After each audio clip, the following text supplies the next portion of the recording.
Recently I went to a museum that wasn't on my radar, but hopefully after these features you'll take time out to check it out.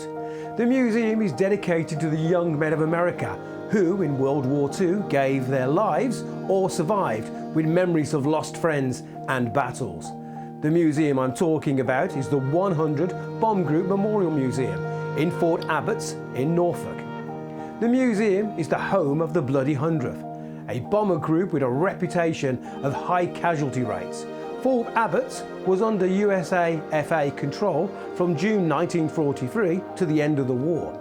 Some of the airfields still survives today, and the control tower houses the 100 Bomb Group Memorial Museum, which tells the story of the base and the men who flew the B-17 bombers in combat over Germany.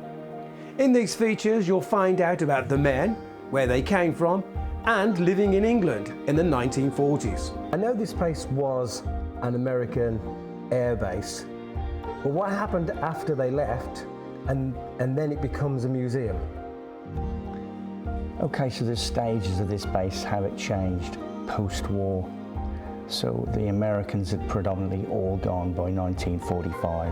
So shortly after that, its role changes within the RAF as it's handed back. And it serves various roles for storage, light aircraft, one thing or another. The RAF decides that they're finished with it in around about 1956. It's then turned over partially to the local authority, as a lot of people that returned back were displaced, needed to have homes, and there's certainly, supply and demand, they couldn't meet it. So these Nissen huts that were used during the war were slightly refabricated and used as dwellings. This went on from the late 50s into the mid 60s, when the base then suddenly started to be discarded. It was then in the hands of the Sir Rupert Mann estate, who then took lock, stock and barrel the whole base. So as time goes on through the 60s, nature starts to recover many parts of the airfield, including the runways, including the control tower. The control tower was subject to being a children's playground, and all the things that children do, put windows through, climb on it, pull bits off it. So over the years, the tower slowly starts to deteriorate and is encompassed in brambles, trees, and it's looking very sorry for itself. I heard that they had pigs in it at one stage and hay. We do have pictures of the tower. It was converted into a piggery, and the last thing that you would imagine putting in basically what is a greenhouse on top of a tower is straw. With the sunshine coming With through. the sunshine. Yes. Not a good combination. However, it survives that. But eventually, again, this wooden structure on top of the tower succumbs to age and falls down. So the tower sits waiting, and then in the 70s, late 70s, 1977 to be precise, a local man called Mike Harvey, who worked in demolition and would roll around sites as part of his job, visited this tower, and his initial thought looking at this tower was like, this would make a great place to live. It's out of the way, it's fantastic. That thought then flipped over to, what happened here? Who served here? Who were these people? And suddenly he had this idea of, let's make this into a museum dedicated to the American crews that flew from here. So suddenly the knowledge started to be read about and the enormity of what happened here. And he's thinking, how can I get this to become a museum?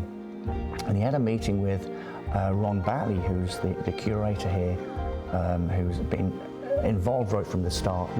And as Ron Batley worked on the Mann estate in agriculture, he knew all the contacts. So Ron was duly appointed as spokesperson to go and speak to Sir Rupert Mann, who thought it was a wonderful idea.